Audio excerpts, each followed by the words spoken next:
रुग्णालयाच्या नर्सिंग कॉलेजचे स्टुडंट यांना व्हिजिटसाठी कुठल्याही प्रकारचे आपल्याकडे वाहन उपलब्ध नव्हती. ती वाहनची व्यवस्था देखील आज या कार्यक्रमानिमित्त माननीय मंत्री महोदय यांनी आपल्याला करून दिलेली आहे. त्या व्हॅनचं देखील आपण या ठिकाणी उद्घाटन करत आहे.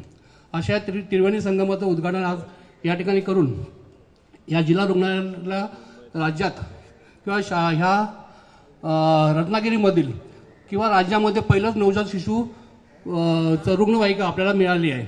तसेच यासोबतच आपण डीपीसीमधनं स्त्रियांकरता जे महत्त्वाचे आजार असतात, कॅन्सर, ब्रेस्ट कॅन्सर आणि गर्भाशयाचे कॅन्सर यांची रोग निदान करण्याची प्रक्रिया शासकीय रुग्णालयामध्ये होती किंवा ग्रामीण रुग्णालयामध्ये होती, परंतु त्या ठिकाणी पेशंट येत नव्हते आणि त्यामुळं बायकांचे आजार जेव्हा बायका सांगत असेल त्या टायमाला फार लेट झालेलं होतं आणि शेवटची स्टेजला तो पेशंट आमच्याकडे यायचे आणि त्या टायमाला आजारपणाला तर न्याय देण्याकरता आमच्याकडे काही साहित्य नव्हतं.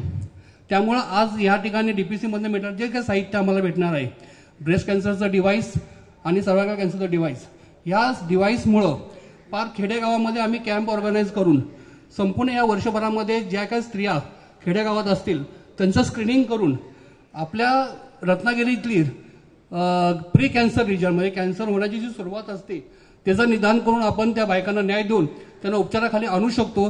असे हे यंत्र आपल्याला आज डीपीसीच्या माध्यमातून आपल्याला मिळाले आहेत. त्याबद्दल मी माननीय मंत्री यांचा शतशः आभारी आहे आणि अशाच आमच्यावरती प्रेम राहून द्या असं मी त्यांना विनंती करतो. जय हिंद, जय भारत. आरोग्य क्षेत्रासाठी अतिशय महत्त्वाचं आहे, कारण मला असं वाटतं की अँब्युलन्स दिल्या म्हणजे आमची जबाबदारी संपली नाही, तर त्या अँब्युलन्समध्ये रुग्ण जाणार नाही याची जबाबदारी आपण सगळ्यांनी घेतली पाहिजे. कारण अँब्युलन्स आपण देत असतो. आता आपण स्त्रियांच्या आरोग्यासाठी काही इन्स्ट्रुमेंट देखील दिली, परंतु याचा कमीत कमी वापर झाला पाहिजे. आज ठीक आहे, आपल्याला सुविधा असली पाहिजे हे मला मान्य आहे, परंतु आपल्या सगळ्यांना एवढं आयुष्य मिळालं पाहिजे की या सगळ्या यंत्रणेचा वापरच होता कामा नये. मी आताच सिव्हिल सर्जनांना विचारत होतो की आपण कार्डियक अँब्युलन्स मागच्या वर्षी आणली, आज जी आपण एक अँब्युलन्स आणलेली ती लहान मुलांसाठी अँब्युलन्स आणलेली आहे.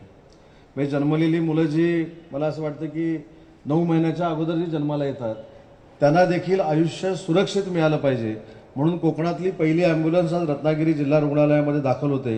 याचं मला मनस्वी समाधान आहे. पण हे समाधान होत असताना माझं असं मत देखील आहे की त्या अँब्युलन्सचा उपयोग नाही झाला तरी चालेल, ती तशीच अँब्युलन्स वर्षानुवर्ष पडून राहिली तरी चालेल. एवढी चांगली प्रकृती आणि आयुष्य आपल्या सगळ्यांना मिळालं पाहिजे.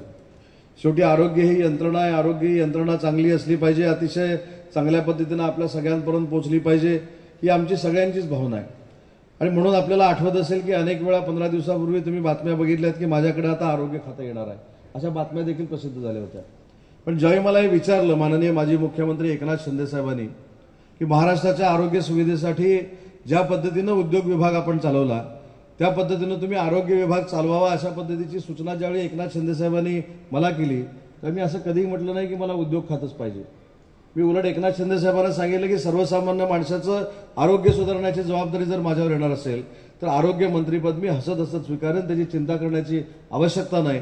परंतु ते ठीक आहे, राजकारणातला एक भाग आहे, ते माझ्याकडे आलं नाही. पुन्हा एकदा माझ्याकडे उद्योग विभाग आला, परंतु निदान माझ्या जिल्ह्यातली, माझी कोकणातली, सिंधुदुर्ग असेल, रत्नागिरी असेल, रायगड असेल, या जिल्ह्यातली आरोग्य यंत्रणा जी आहे ही अतिशय सक्षम असली पाहिजे. म्हणून मला असं वाटतं की आजचा कार्यक्रम हा अतिशय महत्त्वाचा आहे. अजून आपल्या रत्नागिरीकरांना माहिती असेल की गेल्या वर्षभरापूर्वी सातत्यानं बातम्या यायच्या की सिव्हिल हॉस्पिटलमध्ये डॉक्टर्स नाहीत, चांगली सुविधा उपलब्ध नाही, चांगल्या इमारती नाहीत. आज जर आपण सिव्हिल हॉस्पिटलमध्ये गेला तर जवळजवळ 15 कोटी रुपये खर्च करून महाराष्ट्रातलं पहिलं सिव्हिल हॉस्पिटल जर अपग्रेड कुठचं होत असेल तर आपलं रत्नागिरी जिल्ह्याचं सिव्हिल हॉस्पिटल होतंय आणि त्याच्यासाठी आपण पैसे मंजूर केलेले आहेत. मेडिकल कॉलेज येणार की नाही ही देखील शंका अनेकांनी व्यक्त केली होती, परंतु आज दुसरी बॅच मेडिकल कॉलेजची आपल्याकडे ॲडमिट झालेली आहे आणि त्याच्यामधनं 95 डॉक्टर्स आज आपल्या सेवेला तत्परपणे उद्यापासून काम करणार आहेत. मी अनेक वेळा असं सांगितलं होतं की ठीक आहे, डॉक्टर्सची कमतरता फक्त आरोग्य विभागच भरून काढतं अशातला भाग नाही. जर प्रत्येक जिल्ह्यामध्ये एक आरोग्य यंत्रणेला ताकद देणारं मेडिकल कॉलेज जर झालं तर 5 वर्षानंतर म्हणजे 4थ्या वर्षानंतर जे 100 डॉक्टर आपल्या सगळ्यांच्या सेवेमध्ये रुजू होणार आहेत ते पहिले 100 डॉक्टर ही सेवा सिव्हिल हॉस्पिटलमध्ये देणार आहेत. आणि म्हणून मला असं वाटतं की मेडिकल कॉलेजची यंत्रणा ही अतिशय सक्षमपणानं रत्नागिरीतले काम करते म्हणून रामानंद सरांना देखील मला धन्यवाद दिले पाहिजेत की नवीन निर्माण झालेलं रत्नागिरीचं कॉलेज हे महाराष्ट्रामध्ये शिक्षणाच्या दृष्टीनं पहिलं ठरलं. यामध्ये आपल्या सगळ्यांचं योगदान आहे. सिव्हिल सर्जन देखील अतिशय चांगल्या पद्धतीनं काम करतायत, त्यांचे डॉक्टर्स देखील अतिशय चांगल्या पद्धतीनं काम करतायत आणि जे डॉक्टर्स चांगल्या पद्धतीनं काम करत नाहीत त्यांची परिस्थिती मी कशी करतोय तुम्ही बघितलेली आहे. त्याच्यामुळे माझं वैयक्तिक तुमच्याबरोबर भांडण नाही, पण ज्या डॉक्टरनी तो पेशा स्वीकारलेला आहे, ती नोकरी स्वीकारलेली आहे, त्या डॉक्टरनी प्रामाणिकपणानं जनतेची सेवा करणं ही अतिशय महत्वाची बाब आहे. आपल्याला माहिती आहे की सिव्हिल हॉस्पिटलची 6-7 महिन्यापूर्वी एका डॉक्टरच्या माध्यमातून बदनामी झाली. त्याला दोष काय जिल्हाधिकारी साहेब तुमची नाही, तुमचा नाही, सीओचा नाही किंवा सीएसचा नाही, दोष त्या प्रवृत्तीचा आहे.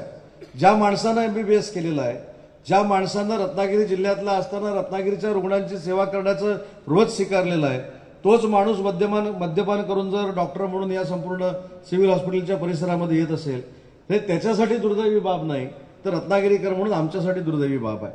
आणि म्हणून मला सीएसना अजून एक विनंती करायची आहे की आपले जे प्रायव्हेट डॉक्टर्स आहेत त्यांच्याशी देखील तुमचा संवाद हा अतिशय चांगल्या पद्धतीनं आपण ठेवला पाहिजे.